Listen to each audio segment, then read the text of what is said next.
Hello everyone, welcome back to my channel. আজকে ABTA test paper থেকে physical সায়েন্সের কিছু প্রশ্ন উত্তর তোমাদের সাথে আলোচনা করছি, তোমরা সেগুলো দেখে নাও। এটা হচ্ছে পেজ নাম্বার 268 মতো 2-3 থেকে, ঠিক আছে। প্রথম প্রশ্ন হচ্ছে সত্য মিথ্যা।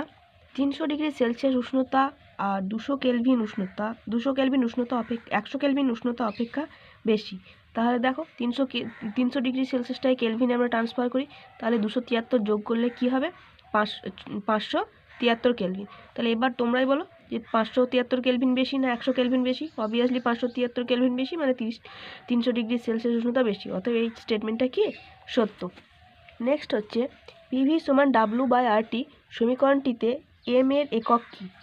এম হলো মোলার ভর, তো তার একক হচ্ছে গ্রাম পার মোল। নেক্সট হচ্ছে কোন শর্তে বাস্তব গ্যাস আদর্শ গ্যাসের মতো আচরণ করে? উচ্চ উষ্ণতা আর নিম্ন চাপে বাস্তব গ্যাস আদর্শ গ্যাসের মতো আচরণ করে, ঠিক আছে। এটা মোস্ট রিপিটেড কোশ্চেন, এটা বারবার। নেক্সট দ্বিধাতব পাতের একটি ব্যবহার লেখো। এটা ফায়ার অ্যালার্মে বা অগ্নি যে নিয়ন্ত্রণ করে সেই যন্ত্রে, ফায়ার অ্যালার্মে ব্যবহার করা হয়। তাছাড়া থার্মোস্ট্যাটেও ব্যবহার করা হয় দ্বিধাতব পাতকে। নেক্সট একটি অবতল দর্পণকে জলে ডোবালে ফোকাস দৈর্ঘ্যের কি পরিবর্তন হবে?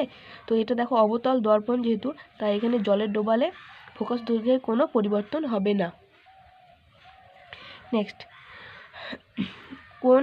কোন ধরনের লেন্স দ্বারা হ্রস্ব দৃষ্টির প্রতিকার করা হয়, অর্থাৎ নিকট দৃষ্টির প্রতিকার করা হয়? এটা হচ্ছে উত্তর হবে অবতল লেন্স দ্বারা, ঠিক আছে, যেটা মায়োপিয়া বলে। মায়োপিয়ার সমস্যার জন্য অবতল লেন্স ব্যবহার করা হয়। নেক্সট প্রিজমের সাদা আলোর বিচ্ছুরণে কোন বর্ণের আলোর চ্যুতি সবচেয়ে বেশি হয়? বেগুনি বর্ণের আলোর চ্যুতি সবচেয়ে বেশি হয় এবং লাল বর্ণের আলোর চ্যুতি সবচেয়ে কম হয়। নেক্সট বাড়ির বর্তনীতে বৈদ্যুতিক যন্ত্রগুলি কোন সমবায়ে যুক্ত থাকে? এটা হচ্ছে সমান্তরাল সমবায়ে যুক্ত থাকে, ঠিক আছে, সমান্তরাল সমবায়ে যুক্ত থাকে। নেক্সট সিএফএল বাল্ব ব্যবহারের একটি ক্ষতিকারক প্রভাব হচ্ছে সিএফএল বাল্বে পারদজনিত দূষণ ঘটায় সিএফএল বাল্ব। এছাড়া এতে CO2 উৎপন্ন হয় বেশি, ঠিক আছে। তো পারদজনিত দূষণ ঘটায়, এটি একটা ক্ষতিকারক প্রভাব। নেক্সট ফ্লেমিংয়ের বামহস্ত নিয়ম প্রযুক্ত হয় এমন একটি যন্ত্রের নাম। এটা যে কোনো বৈদ্যুতিক মোটরেই ফ্লেমিংয়ের বামহস্ত নিয়ম প্রযুক্ত হয়, তো সে বৈদ্যুতিক পাখা এখানে ফ্লেমিংয়ের বামহস্ত নিয়মে পড়ে, ঠিক আছে। নেক্সট ইউরেনিয়াম 92-238 থেকে বিটা কণা নিঃসরণ হলে যে মৌলটি উৎপন্ন হয় তার পারমাণবিক সংখ্যা কত? কি বলেছে? একটা বিটা কণা নির্গত হওয়া মানে তার যে পারমাণবিক সংখ্যা, তার নিচে যেটা লেখা থাকে, এটা কি হবে? 1 একক বৃদ্ধি পাবে। তাহলে এটা 92 ছিল, এটা 93 হয়ে যাবে।